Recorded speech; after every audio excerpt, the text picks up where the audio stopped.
Hey guys, how you doing? It's Henry of Mowers and Blowers. Just dropped off my wife at the train station, and as I'm driving by, I see Jason. I see my boy Jason. He's in his driveway screwing around, so I had to stop by and say hi. You know, of course I've been here now for almost a half an hour, and I gotta go get that oppie finished on the LT1000. You know what I'm saying? Oh yeah. So Jason's out here messing with his stuff. He's almost convinced that we're not going to get any snow, and I told him we're done. No, I don't think so. Because think of it this way: it's only mid January, and here in New York, we get snow up to April sometimes. Like there was a time. Do you mind if I go in? Go ahead. I always gotta ask, even though Jason's my boy, I still have to ask. You know, is it okay if I video your stuff? He's like, yeah, go ahead. So, if you'll remember, if you guys are East Coast guys, you'll remember that in March of maybe 2018, I want to say, we got 4 nor'easters just in the month of March. We were buried in snow. So look, man, that's the trend. So, Jason got another score, even though I'm not really big on electric snow blowers. But Jason, why don't you tell everybody here in YouTube TV land about your most recent deal with the electric snow blowers? So I got this over the summer. A lady does house clean out. She approached me and says she had a couple of snow blowers. I'm interested in them. And I says, yeah, sure. Says if I'm not home, leave them in front of the garage. Don't make a mess. So she happened to come on my day off, and she dropped off this machine. 2 of those. There's a single stage that's battery powered and a corded one. And then in the meantime, just as a courtesy, I agreed to fix something for her, and it was a complete wash. If you guys remember, well, if you guys went on my channel, there's a video of a pressure washer. Had to replace the exhaust on. That's all I had to do was fix her exhaust, and we were even Steven on the trade. So that's a score, man. Got 4 electric snow blowers for free.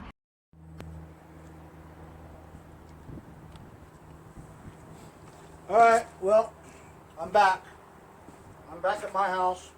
That's what usually happens around here, is that I go and pick up or bring my wife to the train station because she had to go to work. On the way back, I drive right past Jason's house, and as I'm going by, I see his crap all out, and I remembered that he was on vacation, so I knew he was over there. So I stopped by just to say hello and shoot the shit and see what he was up to. And of course, I was just going to stop by and say hello. An hour or so later, I realized that I've got plenty to do over here. You know, I want to try to get this thing started today for you guys. I know a lot of you guys are just as anxious about trying to get this started as I am. But guess what?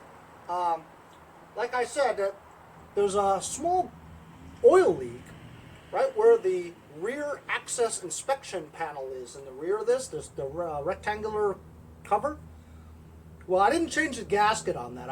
It looked good, so I just put it back on, but it leaks. So instead of me trying to run this thing, filling it up with oil, running it, and noticing the leak getting worse, I'd have to drain the oil again just to take this panel off, otherwise it'll make a mess, you know? So before I even put oil in it, I'm going to fix that gasket leak. So I'm going to remove the 4 bolts holding the gasket cover, the access panel plate on the engine block. I'm going to take it out, clean it up, put a coating of RTV silicone around it, put it back on again. I'm going to do that before I do anything else.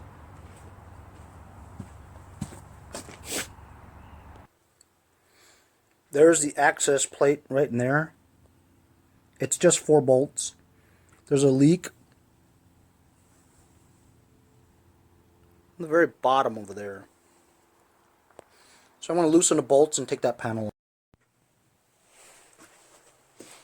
Okay, I removed the 4 bolts. Just loosened them with my fingers. And the plate just comes right off. It was very easy to do.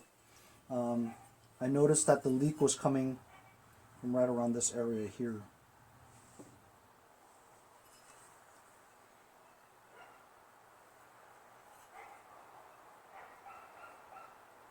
I honestly don't know why. It looks fine, you know, as you guys can see.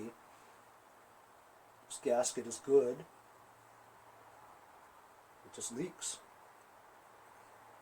I mean, there's this part here where it's kind of, the gasket is kind of like weak, you know, it's gone here, but that doesn't prevent, I mean, that doesn't allow oil to get through this area, you know. Either way, I'm going to put some silicone, a layer of it, right over here, all along this area here. Unless I had this on the wrong way. I'll figure it out. I'm going to clean this up.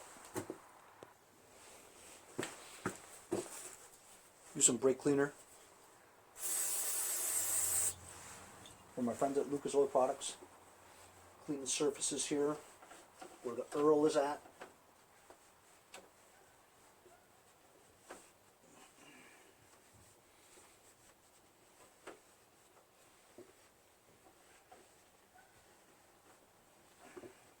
Definitely got a late start today because I had to drive my wife at around noon.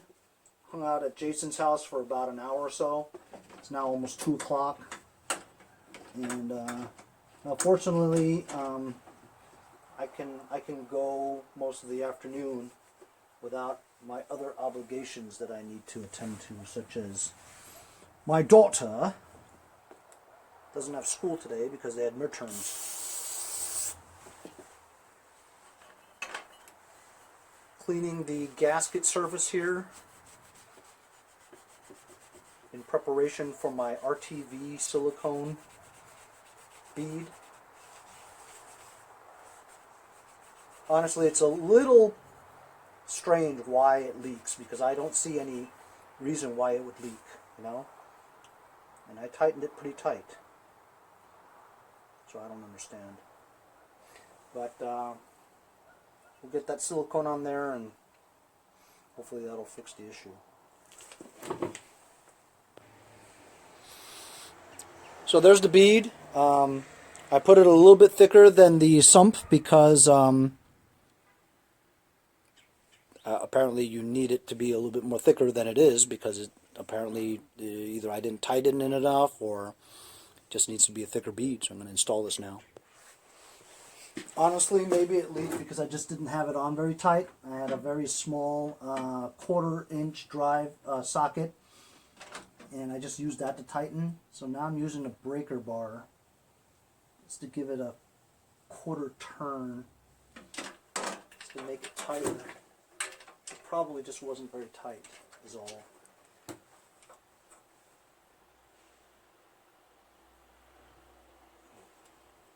See how much I could still turn? I could actually turn it more, but I don't want to break it, you know. That's pretty tight. I'll tighten it more if it leaks again, but I think that ought to do it with the RTV on there. So that'll be good. So that's one thing down. Next thing I got to do is I got to figure out the wiring harness. So look, I was thinking about just like splicing the wires because look, coming from this engine, of course this is the 46, right? They originally had the 42 engine on there, so the wiring harness is slightly different. The black wire is the magneto. See, it goes right to the magneto. So this is the kill wire that shuts off the engine from the ignition switch. Okay. The red wire is the amount of DC electricity. Yep, DC electricity going from the stator to recharge the battery. And the orange one is usually the lights. So look, I've got the black, red, and the orange, and I've got the black, red, and orange. And this blue one's usually to a, the blue one's usually a switched power, which usually goes to like a fuel solenoid or separate accessory light switch, you know.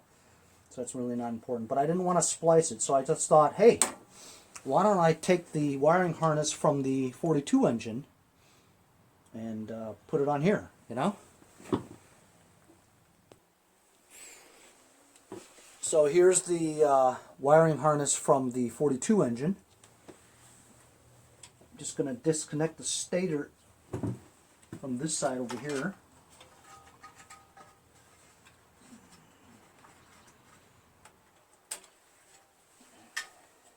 So this part is disconnected. It's just a two connection prong right there, right?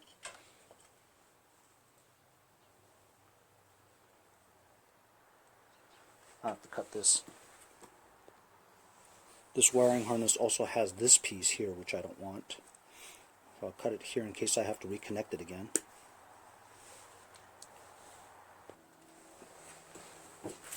I also have this black part here, which I don't need.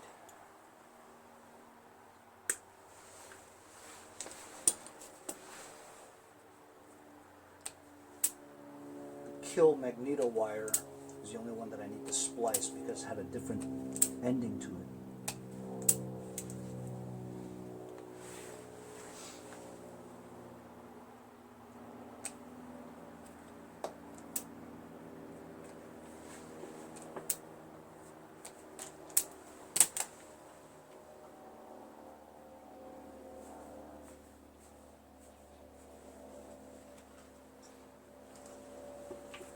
This part I'll connect to stator. And this was the exact connection. See the way it was connected? The blue is not even going anywhere. Blue wire doesn't go anywhere unless you wanted to. You could just stick a tab in there to get the blue to work. But the blue wasn't even originally connected to it.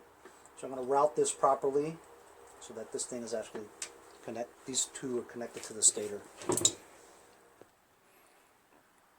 So I've got the wiring harness all figured out. Next, the tins. Now you're probably asking, why is it so important to put the tins on before you even try to get the engine started? Well, I'll tell you why. Because you really shouldn't run the engine very long without that shroud, right? And the shroud won't fit without the tins on here, because the tins actually act as the holder to the thing. So this is the tin for this head on this side, even though it doesn't really seem to fit very well, unless I have it on the wrong side. But you see what I'm saying? This tin here, see the starter's in the way.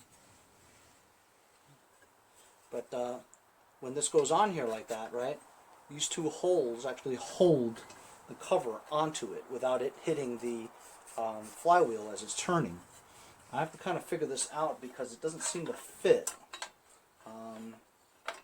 The starter's in the way, unless it's a different model for... See, I don't see any holes on here. Okay, that goes like that. I see. So this goes on the other side. This tin goes at the bottom like this. There should be a hole.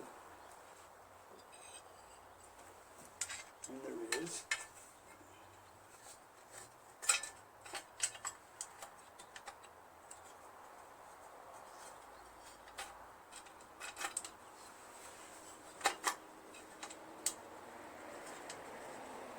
Just a small 5/16 screw that goes in there.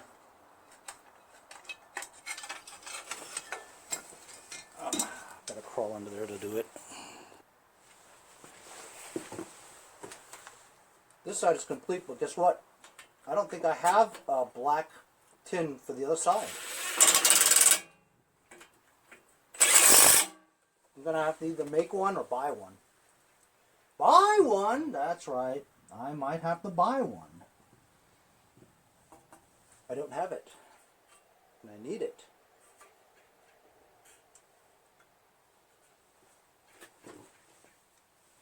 Let's go see that cover. Hey, hey, look at that. How cool is that? This part here is bent.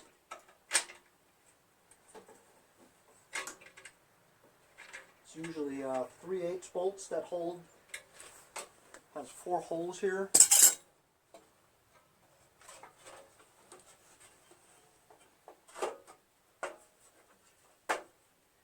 See how this is supposed to go on the inner part?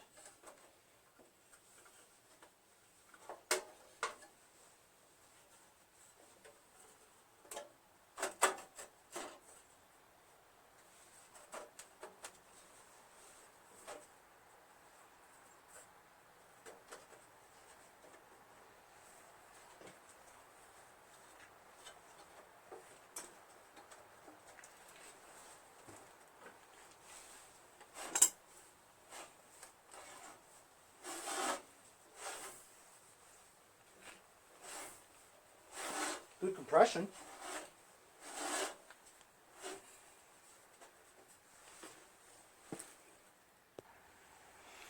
Another thing I noticed while trying to put the engine cover on is that I see the gap here is a lot more wider than I'd like it to be. It has to be a little bit closer. So I'm going to loosen this up and push it in more.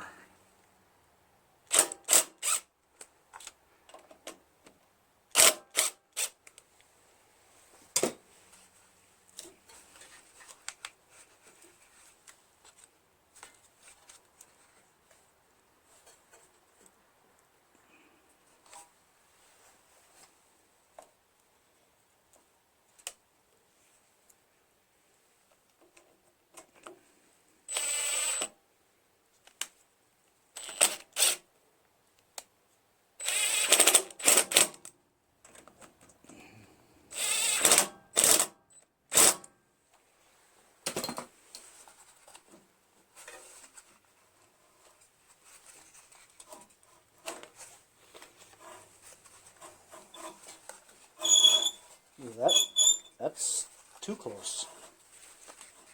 That was strange because usually the business card will do. Let me do this without the camera in the way. So guess what? I remember that there are several different versions of flywheels, and thus there are separate different versions of the engine cover. This engine cover apparently does not fit the type for this type of blower fan. I remember that there's a kind where when you take this off, right, it has the metal, it doesn't have the plastic blower fan. The flywheel itself has molded fins on it. And that is the kind that this goes onto. Reason why I know that is because when you put this on, right, and try to match it up with the holes, right, the plastic fins on the blower prevent this from turning. So it's like resting right now. This cover, it's not even up to the holes, right? And the blades are already touching this cover. So this cover I can't use. Can you believe that? I mean, unless I change the flywheel to the metal fins, you know what I mean? I wonder if I have one of those. Nope, I'm pretty sure I don't have it. So you know what? When I first start this thing, it's just going to not have a cover. Oh, boy. Of course, the dipstick also attaches to the cover too. So I'm just going to have the dipstick just sitting in here like that, loose. As long as it doesn't come off, it's fine. So I'm going to attach the battery now, and we're going to be really close. Battery. All right. Let's see if the ignition switch, solenoid, and starter work. I don't have any oil in here. Let's see if the solenoid, ignition switch, and starter works. If this engine cranks, you'll know that the starter works, the solenoid works, and the ignition switch works. And the battery. Okay, ready? Let's just see if it cranks for a second. Woo! We know it works. Next. That's right. We're getting so close, fellers. I know, I'm hyping it up so bad. Watch. Big disappointment. It's time for some Earl. This takes about 1.5 quarts of Earl. Since it's a summer machine, it requires SAE-30. And because this is a newly rebuilt engine, right? Albeit the parts are not new, nevertheless, you still have to use what they call break-in oil.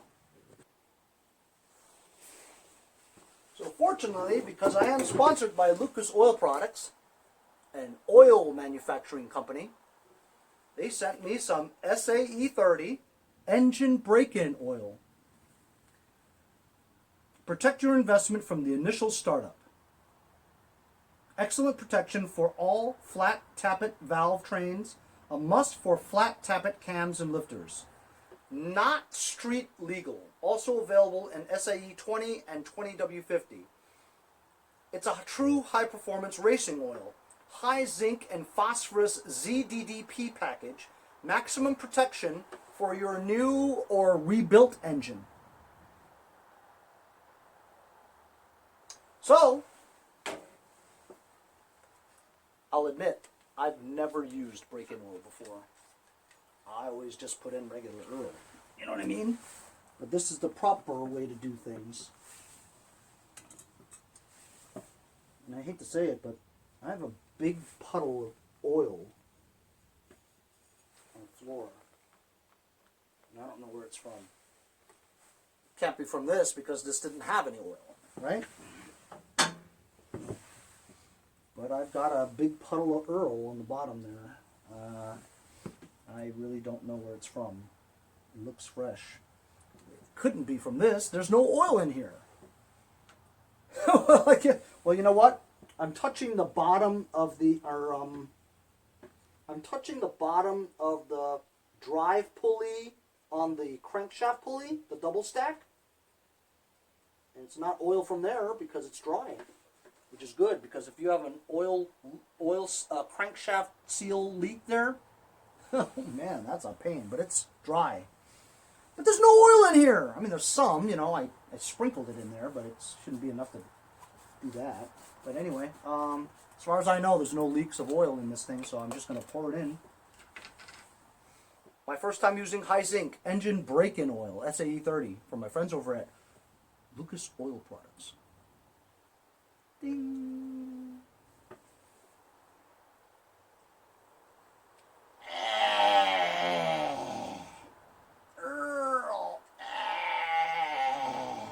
So I'm just going to put this entire quart in there because I know that this engine takes at least 1 quart.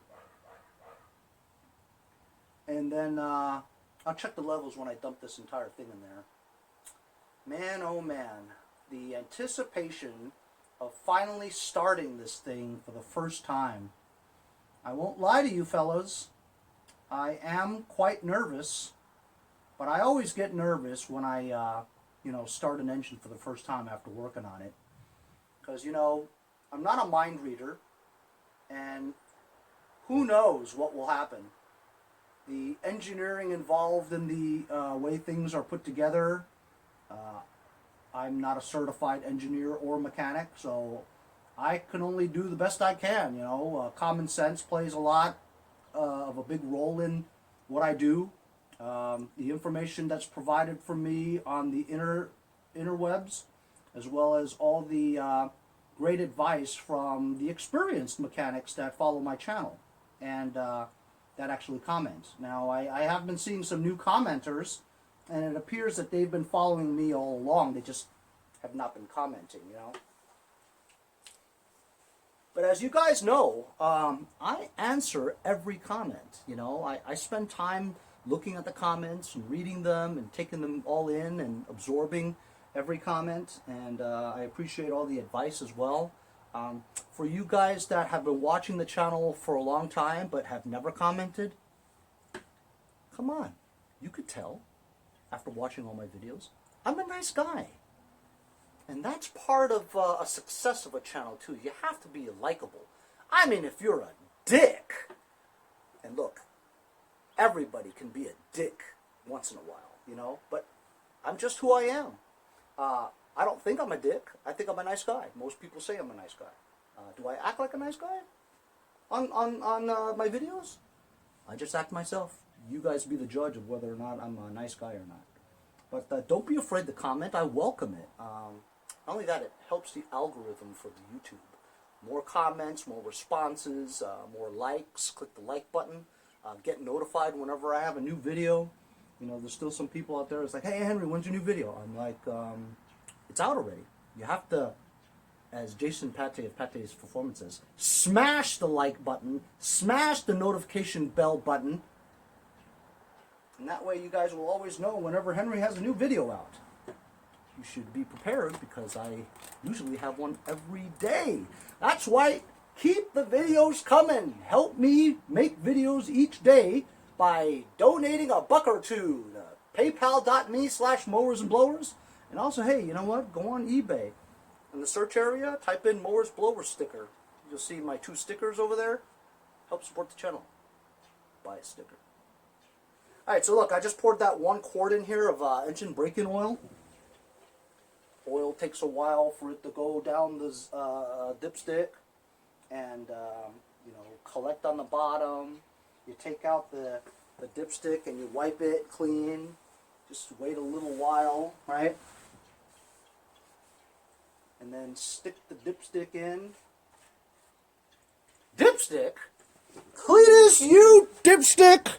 Cletus, you know what you are? You're a dipstick. A 14-karat dipstick. Cletus, you know what you are? You're a dipstick.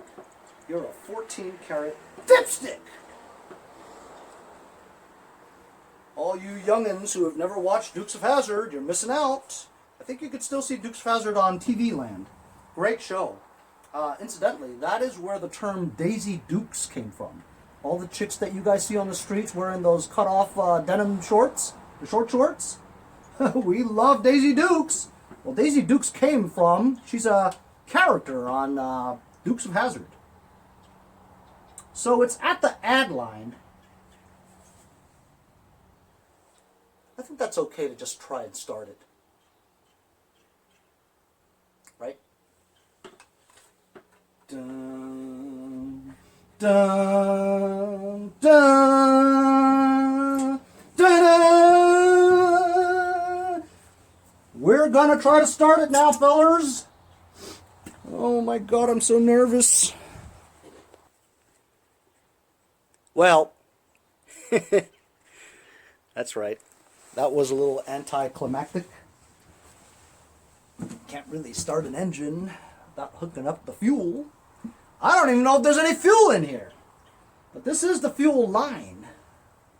And it's supposed to go through here from the firewall area here.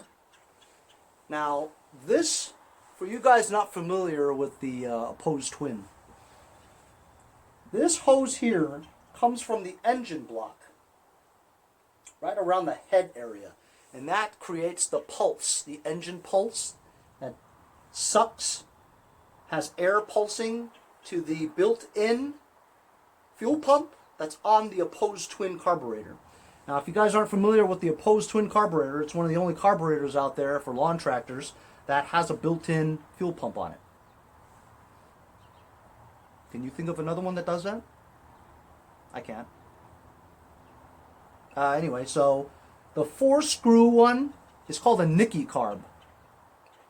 Or Nicky 6 is what Carol says, but I don't think this has anything to do with that heavy metal rocker Nicky 6. He just calls it the Nicky 6, but it's a Nicky carburetor, okay? Original. It's a 4-screw one. I personally, people don't say they don't like the Nickies because Nicky makes the regular single-cylinder carburetors that always, you know, is a pain in the ass to fix. But I find that the Nicky carburetors is actually easier because there's only 2 springs in here, or 1, and a big one, 2. There's a 3-screw carburetor made by Mikuni or something like that. They say that that's better, and I agree, that's probably better, but it's more difficult to work on because I think it has 3 springs in there. So when you open this up, boing, the springs go flying out. Hey, Henry, shut up and hurry up and connect the thing. I'm like, yeah, okay, all right, sorry. You know, why does this, it doesn't look like it could turn this angle here, see? See how it's supposed to turn that angle? How did that work? Unless this didn't come from that side. It came from the other side?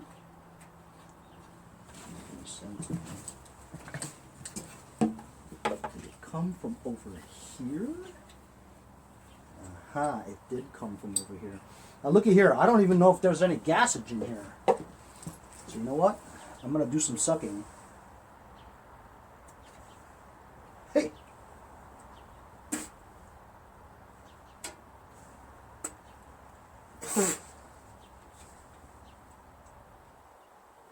Ass gas. Actually, it's okay. Alright. We know there's some gas in there. At least some will go into the carburetor. Then I have to crank it a little bit because the fuel pump has to suck the gas. So so that it goes through the carburetor. All right, I don't know we have spark yet, but we're going to find out right now. But here we go. I am going to spray a little bit of carb cleaner in the carburetor. I'm just going to use some contact cleaner from my friends over at Lucas Oil Products. I'm going to open up the mouth, spray some in there. That's kind of a lot, but it's dry. I'm going to choke it. Oh, I'm so nervous. Oh my God. Here we go. Let me get you further away. Okay, looky here. I've done crazy things before. I just want to make sure again. Fuel pump, wiring harness, so we can shut it off if we have to. Muffler's in the muffler. All the bolts are tight. You got the ignition coil on the spark plugs. We got oil in here, at least 1 quart. Got a battery connected. It does crank. Heads are tight. Back cover is tight. Here we go. We're gonna try to start it. Oh my God, here we go. Choke, throttle.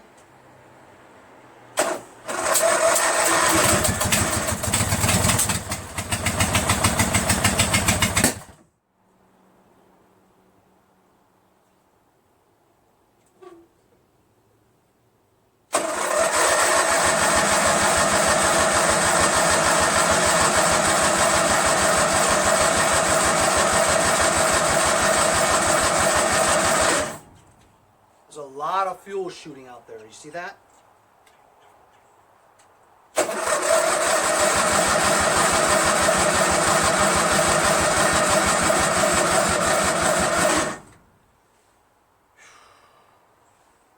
I'm going to do low throttle now.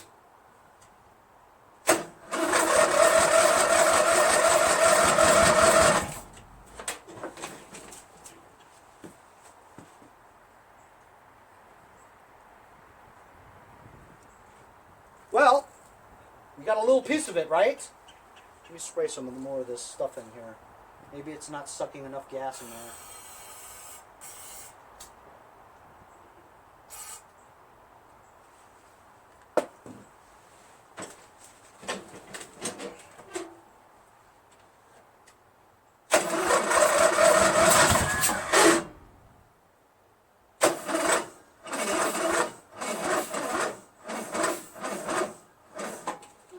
Battery's dead.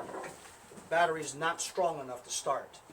But I have a feeling that maybe gas is not getting in there, or that gas is so bad it won't ignite. And the only reason why it started in the beginning was it was running off the carb cleaner. While I'm waiting for the battery to charge up a little bit so we can try it some more, I saw that if I just lift up the battery, the muffler,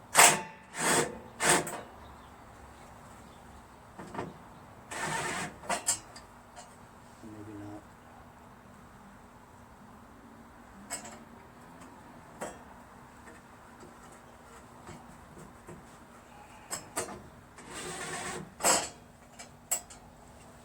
Anyway, I'm going to install the heat shield. May all be for nothing though. Okay, I'm going to give it another try. Heat shield is on the muffler.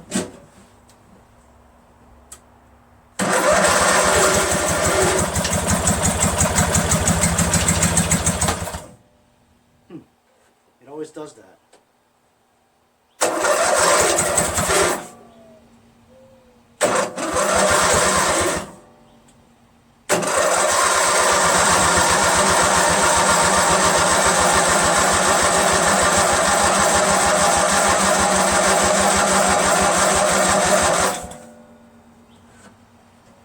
There's a lot of fuel that comes out, isn't it? I mean, so much that it's, I don't think that's normal, you know? But we know we have spark because it runs for a bit, right? But a lot of fuel comes out, though. A lot. Any ideas, fellas? So I just want to make sure that we're getting spark. So this is the cylinder number 1 spark plug out. I'm going to crank it and see if we have spark.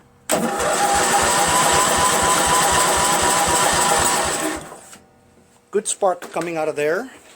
Because, you know, it's going to be difficult to start the engine if only one cylinder is working. So if both cylinders are working, it should be an easier start. So I'm just troubleshooting and seeing why it doesn't stay running. And the throttle doesn't seem to be very high. So we know we're getting spark out of the left cylinder. Let's check the right cylinder.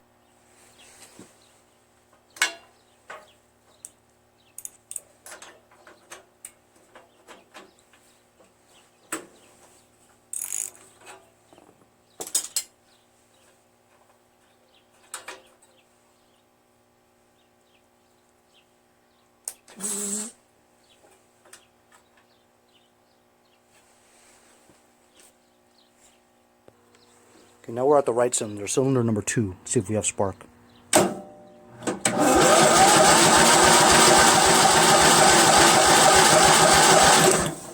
Got good spark, so both cylinders should be working. So I'm going to try it one more time. We know it starts and it runs slowly for a bit, and then you hear a pop and then it just stops. Choke.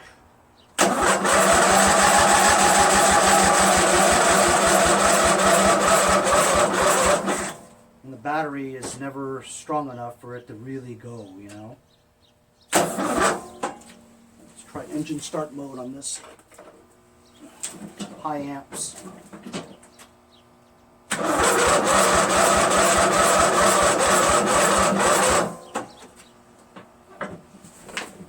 I'm going to let it charge a little bit. You know, it is entirely possible that the carburetor is really dirty and it's not going to start no matter what you do, right? So that could be it too. I have never taken apart this carburetor. I was only going by the evidence that, oh, wait a minute, come to think of it. So look, I'm thinking of the fact that this tractor, he was running it. He was mowing the lawn with it until it blew. So that gives me the idea that the carburetor should be clean since it was running, right? Well, where's that carburetor from? That carburetor is from Jesse's engine. And we don't know about that one, see? So maybe the carburetor's dirty. So maybe I'll take that apart and clean it. Or I'll just put the Raj carburetor on here. It's still a lot of trouble anyway. I might as well just take this apart and see if it's dirty, you know? But that's tomorrow's episode. I've already blew the whole day just hanging out with Jason over at his house. You know what I mean? That's what happens. But how about that, though? Nothing blew. At least I don't think it did, right? And so I think I fixed that panel there. I don't see any oil leaks anymore. So that's good. The panel's fixed. And it ran for a little bit, you know, off the spray. So maybe the carburetor or the fuel pump's dirty. But you saw it was getting a lot of fuel, though. You know what I mean? So maybe the fuel pump is working just fine, because we saw a lot of fuel coming out this way. Maybe the jets have to be cleaned. Something's blocking. It's not going through all the way. You know, it could be a lot of things. There is a lot of evidence of dirt and stuff like that here. So that could be it. But we'll clean the carb tomorrow and see what happens. But how about it, man?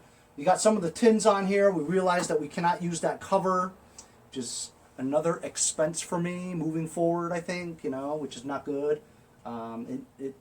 The other flywheel that has the metal fins on it, that's the one that you use for that cover. So I'll have to look on eBay a little bit and see what I can come up with. But we're getting spark.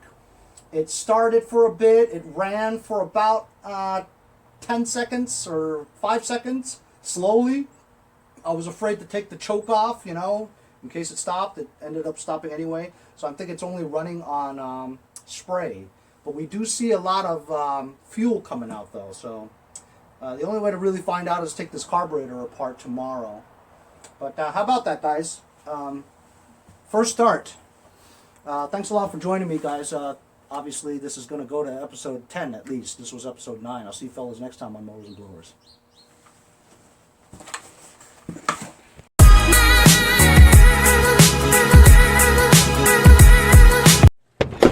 Hey guys, support my channel. Buy a sticker. Also, follow me on Instagram at Mowers Blowers. Check out my website, mowersblowers.com. See you guys on the next one. Have a great day. See you guys next time on Mowers and Blowers.